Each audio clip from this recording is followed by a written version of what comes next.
अगले सवाल का भी रुख कर लेते हैं, क्योंकि बहुत सारे सवाल और मैं चाहती हूं उन सारे सवालों पर आज हम बात करें। और अगला सवाल कौन सा है वो जो बहुत महत्वपूर्ण हो जाता है चुनावों के लिहाज से, और जनता उसे लेकर क्या सोचती है। तो आइए अगला सवाल भी हम देख लेते हैं कि आखिर उसे लेकर क्या कहना है, और उसके बाद हम उस पर चर्चा भी करेंगे। तो अगला सवाल जो सर्वे में हमने पूछा है वो सवाल देखिए आपकी टेलीविजन स्क्रीन पर है। और मोदी को सीधा टारगेट करने से क्या विपक्ष को इसका उल्टा नुकसान होगा? अगर विपक्ष प्रधानमंत्री नरेंद्र मोदी को सीधा टारगेट करता है, उनका सीधा उन पर हमला करता है, तो इससे क्या उल्टा नुकसान होने जा रहा है? तो हाँ कहने वाले 57% हैं और नहीं कहने वाले 43%, यानी कि ज्यादातर लोग ये मानते हैं। जो बड़ा आंकड़ा इस जवाब में दिखाई दे रहा है 57% का, वो ये कह रहे हैं कि इससे किसी को नुकसान हो ना हो, विपक्ष को उल्टा नुकसान यहां पर जरूर होगा। तो हाँ कहने वाले 57% जो ये कह रहे हैं कि विपक्ष को उल्टा नुकसान होगा अगर वो प्रधानमंत्री नरेंद्र मोदी को सीधे टारगेट करते हैं, यानी कि अगर इससे वो नुकसान पहुंचाना चाहते हैं बीजेपी को, तो कम से कम ये आंकड़े ये बता रहे हैं कि ऐसा नहीं होगा, उल्टा विपक्ष को ही नुकसान होने जा रहा है। इस पर राधिका खेड़ा जी, पहले मैं आपसे इस पर रिएक्शन ले लूं कि राजनीति में और आम जिंदगी में हमें किसी के लिए अपशब्द नहीं इस्तेमाल करने चाहिए। आफ्टर ऑल प्रधानमंत्री नरेंद्र मोदी जी इस देश के प्रधानमंत्री है, तो क्या हुआ कि वो स्वयं भूल गए कि वो कौन है जब बोल रहे थे कांग्रेस की विधवा, वो स्वयं भूल गए कि वो कौन है जब वो बोल रहे थे 50 करोड़ की गर्लफ्रेंड, वो स्वयं भूल गए वो कौन है जब बोल रहे थे सोनिया जी एक जर्सी गाय है, वो स्वयं भूल गए कि वो एक प्रदेश के मुख्यमंत्री है जब वो कह रहे थे कि लड़की अगर अचार बेचेगी खड़े होके सड़क पे तो अचार जल्दी बिकेगा। तो क्या हो गया कि वो भूल गए जब वो देश के पूर्व प्रधानमंत्री डॉक्टर मनमोहन सिंह जी के लिए बोल रहे थे कि वो रेनकोट पहन के नहाते हैं। हर चीज एक मर्यादा होनी चाहिए। देखिए पहले राजनीति कैसे होती, अटल बिहारी वाजपेयी जी भी थे, इंदिरा जी भी थी, तब वहां पे पार्लियामेंट में भी, लोकसभा में भी जिस तरीके की भाषा होती थी, तंज कसा जाता था, बातें होती थी, लेकिन मर्यादा के अंदर रहना बहुत जरूरी है। आपको उस चेयर की आप जाके जब लोकसभा में जाके पैर टेकते हैं, माथा टेकते हैं,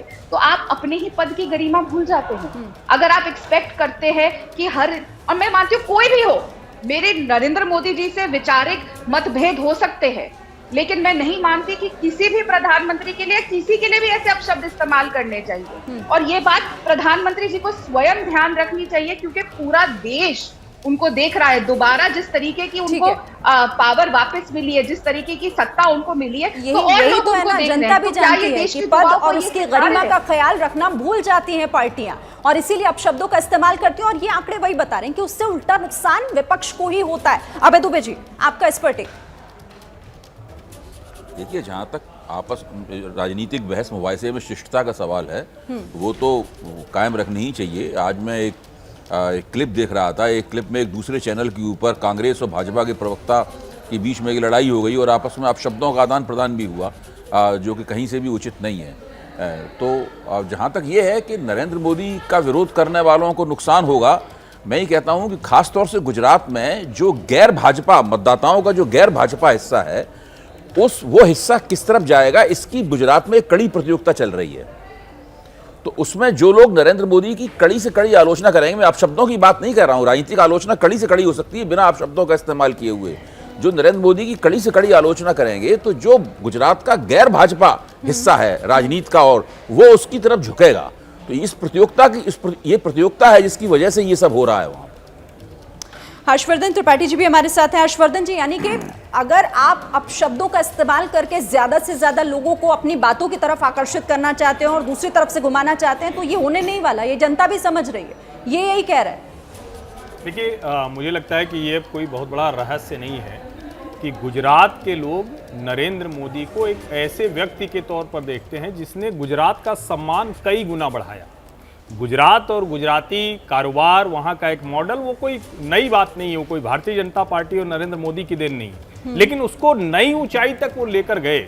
और शायद यही वजह है, यहाँ मैं अभय जी की एक बात से सहमत हूँ कि जो नरेंद्र मोदी विरोधी मत है, और मेरा ये मानना है, जो अभी मैं लगातार कुछ दिनों तक अहमदाबाद रह के आया, कांग्रेस पार्टी का देश में सबसे स्ट्रांग अगर कैडर कहीं है तो वो गुजरात में है। बावजूद इसके चूंकि कांग्रेस की लीडरशिप सबसे कमजोर कहीं है तो वो गुजरात में है। अब ये दोनों विरोधाभास के बीच में घुस जाती है आम आदमी पार्टी।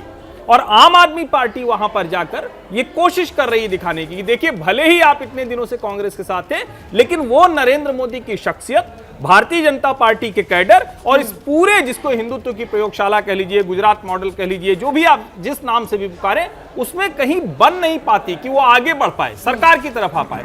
हम वो विकल्प देने की कोशिश कर रहे हैं। मुझे लगता है कि उसको गुजरात में जो विपक्षी वोट है, विपक्षी मत है, निश्चित तौर पर उस तरफ से देख रहा है और शायद यही वजह है कि सर्वे में भी और दूसरी जगहों पर भी ये दिखता है। लेकिन जब वो मोदी को टारगेट करते हैं तो जो इस सर्वे में है आपके कि लोग नाराज होते हैं, निश्चित तौर पर नाराज होते हैं। गोपाल इटालिया के पुराने वीडियो के बाद भी उसका बुरा असर अपने आप में एक पद है, शख्सियत ऐसी है जिनकी गरिमा का, उनके पद का ख्याल रखना जरूरी है, लेकिन राजनीतिक पार्टियां ये भूल जाती हैं। लेकिन उसका नुकसान यहाँ होता हुआ उन्हीं लोगों को दिख रहा है जो ऐसा करते हैं। बहरहाल आप सभी हमारे साथ बने रहिए और इस सर्वे में और भी बहुत सारे ऐसे सवाल हैं जो हमने पूछे, उनका जवाब क्या रहा और आखिर किस दिशा में चुनावी हवा बहती दिखाई दी। जैसे ही घड़ी का काटा दोपहर 2:30 पे आए, बबीता जी का दिल सास बहू साजिश के लिए मचल जाए।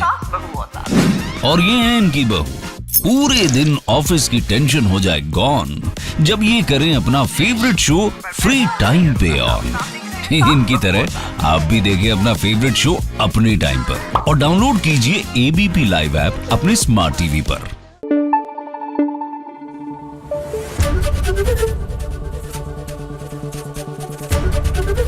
एबीपी न्यूज आपको रखे आगे।